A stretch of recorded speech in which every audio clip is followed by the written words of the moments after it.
Okay, so when you hear that word crypto, be honest. What's the very first thing that pops into your head? Yeah, I mean, for most people, right? It's probably those wild headlines. Dizzying headlines, exactly. Yeah. Price surges, big market dips, the whole thrill of chasing quick gains. Maybe feels a bit like gambling sometimes. It really does. And that whole public conversation, it seems almost totally dominated by speculation, the volatility, this kind of number go up idea. Yeah, number go up. But that perception, and look, it is part of the story, but it's so narrow.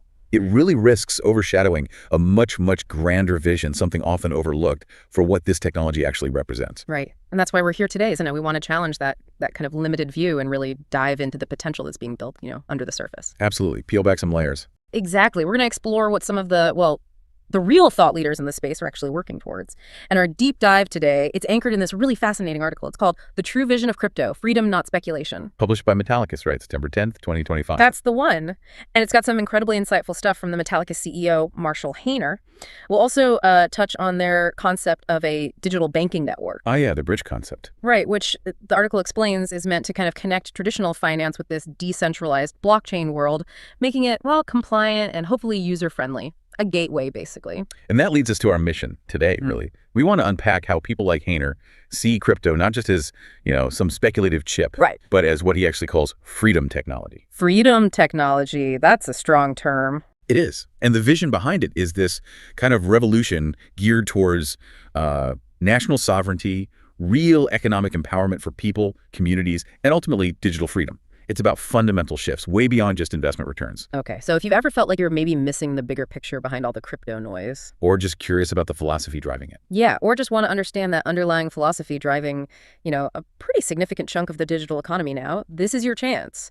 We're going to try and help you get a clearer, maybe more profound understanding, help you see beyond the price charts. Let's do it. Okay, let's unpack this vision, though. What really jumps out first? Well, what's really striking, I think, is how the article immediately takes aim at that number go up obsession. Yeah, it calls it out straight away. It does. It highlights the danger, that we risk completely missing the foundational, the long-term purpose of crypto, which isn't just about individuals getting wealthy, but about systemic change. And there's that quote from Hayner that just hammers this home, doesn't it? Oh, yeah, it's powerful. He says, and I'm quoting here, "The vision for crypto is not about number go up. It is about the sovereignty of our currency and our nations. It is about the economic empowerment of our people, our businesses, our communities, and our families. I am building freedom technology, and our end goal is freedom." Wow.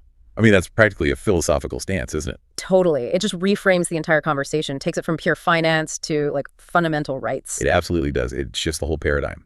You go from thinking about short-term gains to something much deeper, long-term empowerment, systemic resilience. Okay, so when we talk about sovereignty in this context, sovereignty of our currency and our nations, what does that actually mean in practice? Good question. It's really about a nation's ability to control its own economic path, its monetary policy, especially now with such an interconnected, sometimes unpredictable global financial system. Okay, so the article explains it as a way for nations to keep monetary independence. But, for someone listening who follows this stuff, maybe a question pops up. How realistic is that? Using decentralized crypto for national independence, doesn't that just, invite new kinds of global scrutiny or maybe even instability if it's not handled right? That's a really critical point, and it gets to the nuance here. It's not necessarily about complete isolation. Think about, say, nations in emerging markets. They often struggle with currency swings, right? Yeah, or being too dependent on, the US dollar. Exactly, which makes them vulnerable to decisions made elsewhere. So crypto, maybe through stablecoins, not tied to just one country's currency, or even the idea of nations issuing their own digital currencies on a blockchain. A CBDC, but maybe more decentralized flavor. Potentially, or just using the rails differently. It could offer them a kind of hedge. It lets them handle trade, manage capital, maybe set policy with a bit more autonomy. It's about diversifying their options. And crucially, using tools that might bypass some of the traditional financial gatekeepers and, let's be honest, the geopolitical leverage that comes with them. It's about having more control within the global system, not necessarily outside it. That makes sense. It's definitely a more complex picture than just, Bitcoin replacing the dollar overnight. Way more complex. And it's clearly about more than just state-level stuff, too. The article broadens the view, right? It shifts from nations down to the individuals within those nations.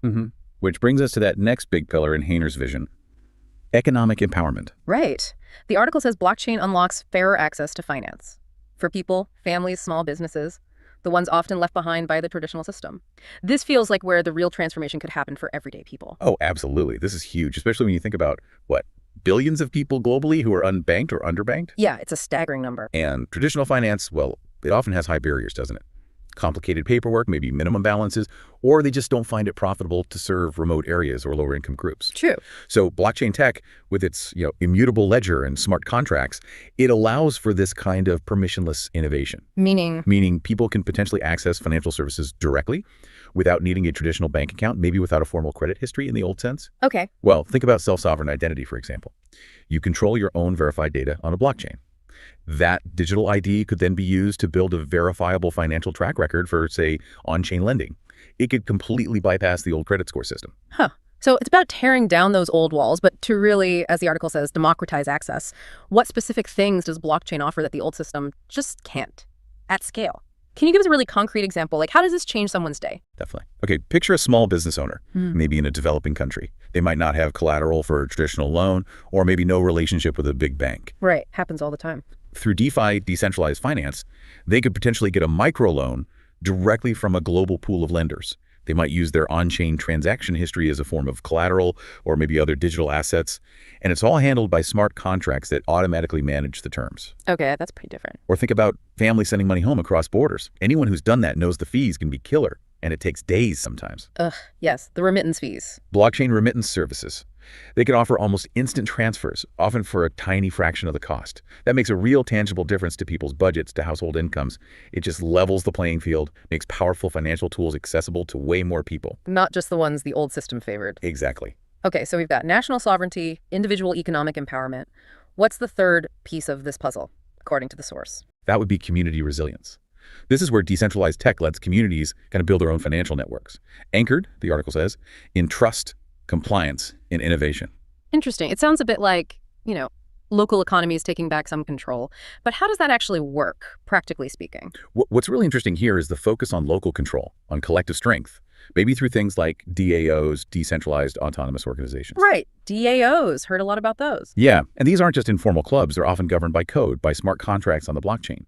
This lets communities manage funds together, make decisions collectively, but without needing a central boss or committee in the traditional sense. It's like on-chain governance for local needs. So give me an example. Imagine a specific neighborhood, or maybe even an online group with a shared goal.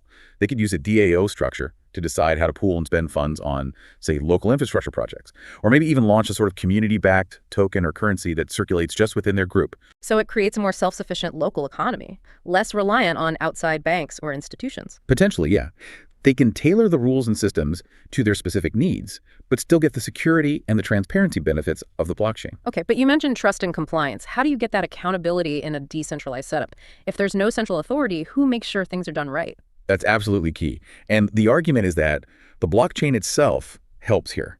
It's transparency, it's immutability. Meaning everything's recorded and can't be easily changed. Exactly. All the transactions, all the governance votes within a DAO, they're typically on a public ledger. Everyone in the community can see them, verify them. That transparency builds trust. And for compliance, well, these systems can be designed with rules baked in. Like built-in checks and balances. Sort of. Maybe requiring a certain percentage of votes for big decisions, or integrating ways to verify participants' identities if needed for regulatory reasons. It's not about no rules. It's about distributed, verifiable rules. The idea that builds real resilience from the bottom up, letting communities innovate and support each other, making them stronger against outside shocks. Okay, that ties it together nicely. Sovereignty, empowerment, resilience. And linking all of this is that overarching idea, freedom technology. Right. The source says Metallicus itself is trying to pioneer this, building blockchain tools that aren't just for trading tokens, but for unlocking this, real-world freedom. So it's not just talk for them, it's what they're actually building with this digital banking network. How does that network practically help achieve all these different kinds of freedom we've discussed? Yeah, this is where it all kind of comes together into a product or service. Freedom technology basically means designing blockchain tools specifically to give users, nations, businesses, individuals more control, more autonomy over their financial lives. So the digital banking network, then, is like the practical application of that philosophy. By bridging the old world, traditional finance, with the new world, decentralized blockchain. It acts as the translator. In a way, yes. It offers compliant, regulated ways for people and institutions to get in and out of crypto, the on-ramps and off-ramps. It lets them use these freedom technologies without having to be, hardcore tech experts navigating raw protocol. So it makes it accessible. Exactly. It provides the secure, user-friendly plumbing, the rails, as they say, for these freedoms to actually be used responsibly, and hopefully ensures things can work together, driving broader adoption. This really does paint a picture of crypto that's well, miles away from just niche tech or a speculative bubble. It positions it as something much more fundamental. Yeah, a potential shift in how we even think about money, finance, maybe even governance. A revolution, as the article says, in sovereignty, empowerment, and digital freedom. Building a better system, not just, making a quick buck. But, okay, playing devil's advocate for a second. If this vision, or even parts of it, gets realized, how does that fundamentally change things for, say, traditional banks and financial services? What does their role become? That's a huge question, isn't it? If finance becomes more accessible, transparent, user-focused, if power really does get decentralized, Yeah. well, maybe traditional institutions have to evolve. Perhaps they shift from being gatekeepers to being more like facilitators. They might leverage blockchain themselves for efficiency or offer specialized services on top of this more open infrastructure. So a hybrid system. Could be. Maybe a future where you get the best of both. Yeah. Like the compliance and experience of traditional finance meets the innovation and reach of decentralized tech. It would certainly force them to rethink their value proposition, wouldn't it? No doubt. And bringing it all back to Marshall Hayner's ultimate vision. He makes that bold prediction near the end. $1 trillion. Yeah. The next $1 trillion on chain won't just be a number. It will be the foundation for a fairer, freer global economy. That's quite a statement of intent. It really ties everything together, doesn't it? That $1 trillion, it's not just market cap in his view. It represents the actual value being generated, being exchanged within this new kind of financial ecosystem he envisions. The engine for the change. Exactly. The economic engine driving that sovereignty, that widespread empowerment, that community resilience we talked about. Yeah. Moving us towards a future, perhaps, where financial access isn't a privilege, but more like a basic right. Okay, so let's wrap this up for the listener. What does all this mean for you? We've really dug into how crypto, at least through the lens of leaders like Marshall Hayner and sources like this Metallicus article, is presented as way more than just speculation. Much more. It's framed as this freedom technology. Aimed at empowering nations with more monetary control, fostering economic growth for individuals and businesses through more inclusive finance, and building stronger, more self-reliant communities. Yeah, the vision really shifts the focus away from just number go up towards these deeper ideas: sovereignty, economic empowerment, community resilience. And Hayner's quote about that next $1 trillion being the foundation for a fairer, freer global economy, that really captures the ambition here, doesn't it? It does. It paints a picture of a global economy, potentially built less on gatekeepers and more on principles like access, autonomy, transparency, where value might be distributed more equitably, creating opportunities that maybe weren't there before for a lot of people. Right. So that leads us to our final provocative thought for you to chew on.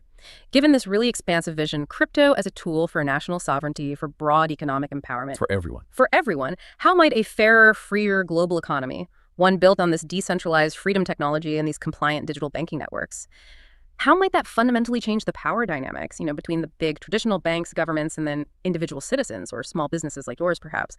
What practical changes might you actually start to see maybe in the coming decades in your own financial world? How you bank, how you invest, maybe even how you engage with your local community's economy? Lots to think about there. Definitely. We'll leave you to ponder those possibilities. Thanks for joining us on this deep dive. Until next time.